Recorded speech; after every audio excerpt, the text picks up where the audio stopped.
I'm sitting here with Forrest Fenn in his home, and we are going to talk about his children's book, Educating Ardi. But, oh my gosh, I have so many questions. Oh my gosh. This is wonderful. Now sit back and relax and read the damn book. Do you really want me to read it out loud? Man, I have to put my glasses on. I can't prepare it. Oh, gee. Well, but I have some really quick questions before I start to read it. Did Lou Bruno and Susan Caldwell help you with this? Yeah, they designed it. So Their I name's just, not on it. it's not? No. Why? There wasn't a place to put it. I mean, Oh, it's so, not a commercial. Read the first page. okay, Right there.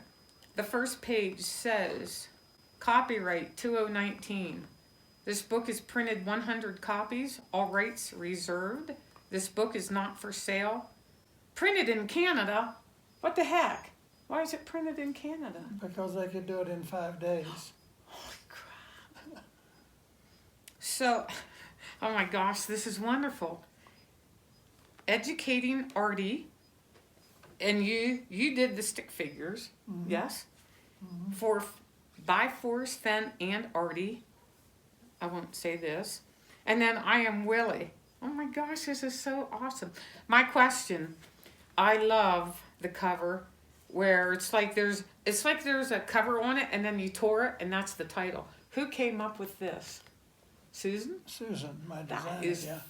awesome. Gosh darn. Man, I need Susan to be my collaborator for my stuff. She is really, really clever. That is just incredible. I'm showing that to the camera, which I will redo at home. I'll probably redo all this at home. So, holy moly, Forrest. This is just... While I read it, can you talk to me? No, you read it and I'll sit here and kibitz. This book is dedicated to great-grandma Kiki, who is Peggy. Thanks for 66 great years. May I read it out? Don't read it out loud. No, Okay. don't read it, just Okay. read it. Forrest asked me to read the book silently while I was there, but for this video, I will read it out loud. Forrest says, Ardi, please put your boots on and let's go hiking in the mountains. You can learn so much, and maybe we can see some animals. There are more than 60 kinds of mammals in the Rocky Mountains and over 280 species of birds. It will be fun for you to learn about them. Ardi replies, but great-grandpa, I'm just a little kid, and I've never been in the mountains before. What is it like? Okay. He says, but great-grandpa, rabbits are out there. They can run very fast and they will catch me. Forrest suggests they take a picnic lunch and watch them run and play. Porcupets? Are you serious? Is this real? Baby porcupines are called That's right. porcupets. That's right. You didn't know that, huh? No. See? Well, This we're is gonna educate this you is too. educating Cynthia. Yeah. Really? Wow. Oh my gosh, that's on. Who took the pictures of Ardi? Her mother. Oh, this is okay. Now here we are. You're directing this at me, talking about the black bears.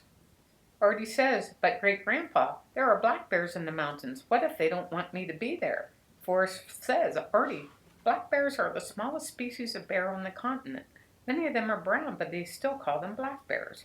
There are about 9,000 of them in New Mexico, and their feet are as wide as they are long. They will shy away from us. You are going to learn so much. Who took the pictures of you? Lou. Ardi says, but great-grandpa, there are skunks in the forest, and they smell really bad. I don't think I would like it. Forrest replies, Ardi, if one comes up to us, we must stand real still and not say anything. If you put a cracker on your shoe, he will probably eat it and wander away. He will like the way he is dressed. Don't worry, I will protect you. But great-grandpa, raccoons live in the forest too. What will they think when they see me? Forrest says, Ardi, raccoons also live in towns. They're nocturnal, which means they stay in their homes during the day and come out at night. They are very curious, and if we see one, he'll most likely climb a tree. Raccoons wear their Halloween masks all year round. But great-grandpa, Beavers are in those mountains too, and they have really big yellow teeth. That frightens me. Forrest says, the beaver population is declining in our mountains, so we will be lucky to see one. They use those big teeth to chew down trees for food and to dam up small streams. Did you know that they build their own houses? I call them the home of Brown. I'm kidding. Look at the page. Forrest did not say the home of Brown. Ardi says, but great-grandpa, the deer have big horns. I think they will hurt me. Where will we hide? Forrest replies, Ardi, deer don't have horns. They have antlers, which are shed each year. Then the deer have to get busy and grow new ones. Animals like antelope, cows, and sheep have horns, and they don't shed. There are many thousands of mule deer in the New Mexico part of the Rockies. Ardi, there must be some animals in the forest that might hurt us. Can any of them slip up on us? Forrest replies, there are a few like centipedes, hornets, and mosquitoes, but nothing we need to worry about. I will be with you all of the time. I love this. Ardi, please look at me when I'm talking to you. The page starts, but Grandpa, I've never been in the mountains. What if I get bored and want to go home? This is when Forrest says, Ardi, please look at me when I'm talking to you. We can pick huckleberries and you can eat all you want. We may have to share the bushes with some birds because they really like them too. Forrest says, Ardi, there are more than 900 different kinds of plants in the Rockies and most of them have green leaves. But it's autumn now, so they are turning into beautiful colors of red and yellow. We can take a lot of pictures for you to show your mommy and daddy. What do you think? Willie, you have to stay here because I'm afraid one of the wild animals will get you, but I'll bring some pictures home to show you. Ardi says, okay, Great-Grandpa, we have to hurry. While I'm getting my boots on, why don't you make us a thermos of vegetable soup? I will put some lemonade and crackers in my backpack. Now that's actually her mother's profile. Oh my gosh. Who came up with this? Mommy, we're home. Would you please help me get Great-Grandpa out of the car? Did you come up with this? Well, I wrote the book, sure. That's very clever. Well, you haven't read it yet. Oh my gosh. Okay, I'm going to read this whole page out loud. Can I read this out loud? If you want to. I do. This is excellent. Okay. Ardi's at the top of this page. She says, Mommy, we're home. Would you please help me get Great-Grandpa out of the car?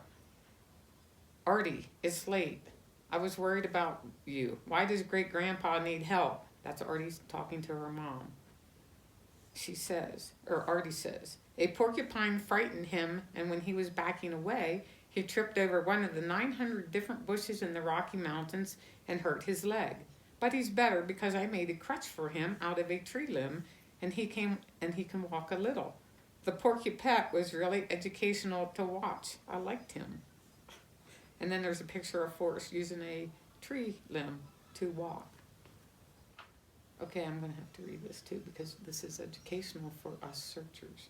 Okay, on this page, it has Ardi at the top. Her hands are palm to palm like she's saying a prayer. This page begins with, Ardi, what is that terrible smell? Ardi says, when a mommy skunk came up to eat a cracker from my shoe, Great-Grandpa forgot to be still and he got squirted on the arm. But he's okay because I cleaned his arm really good with lemonade, and it isn't as bad as it was. Skunks are one of the 60 mammals that live in the Rockies. The kit was really cute and I took some pictures to show Willie. It says, Ardi, what the dickens happened to his clothes? They look terrible. Ardi replies, Mommy, the rabbits were frolicking too close to Great-Grandpa and made him spill his vegetable soup all over himself. But it wasn't much of a problem because I took my handkerchief and wiped away most of the beans and potatoes. Then there's a picture of Forrest with his shirt and vegetable soup all over the front of his shirt. Okay, Forrest, I have a question. You say clean the skunk smell away with lemonade. is this real?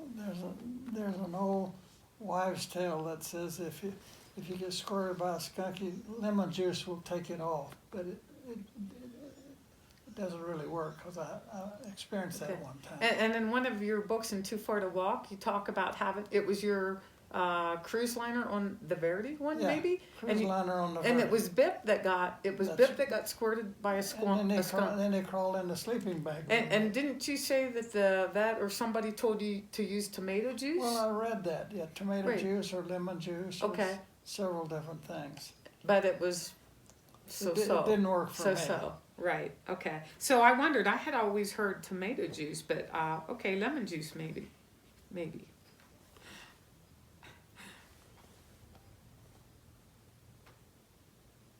Okay. Now on this page, we have Ardi with her hands on her face, with her mouth wide open, like she is in shock.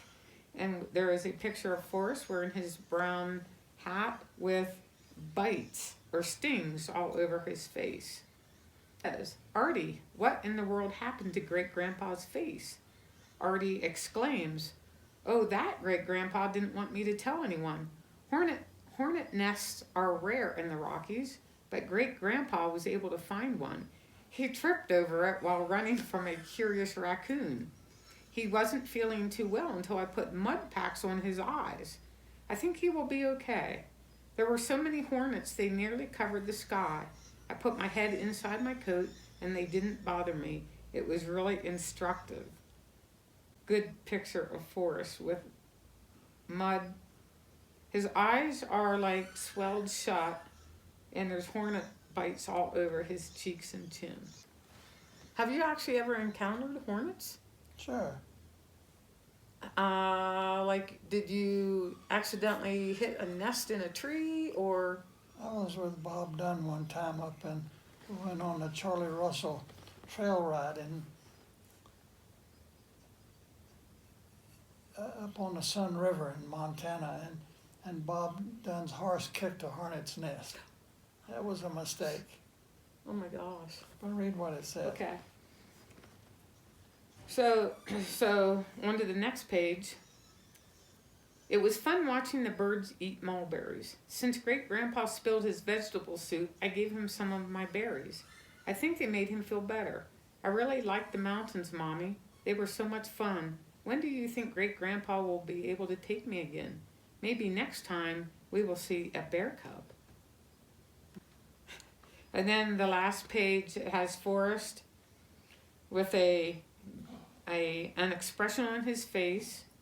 He is looking down, and the caption of the photo is, "Good Lord, she wants to see a bear cub."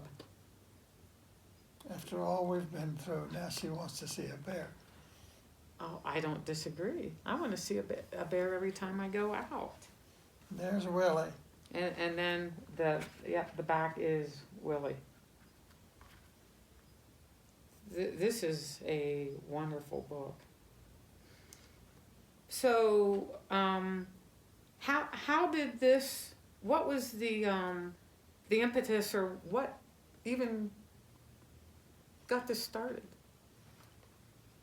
I went to lunch with Doug Preston on the 27th of October, and I told him that I was thinking about writing a children's book, and he said, "Go to nature," and that gave me an idea. And 6 weeks later, here's the book. Gosh, that was really I wrote the book in one day. Oh my gosh. Then it took us 8 or 10 days to design it, and Susan and Lou came over here with their machine, and we went page by page, and I told them what to correct and what to change, but they know what they're doing, and Right.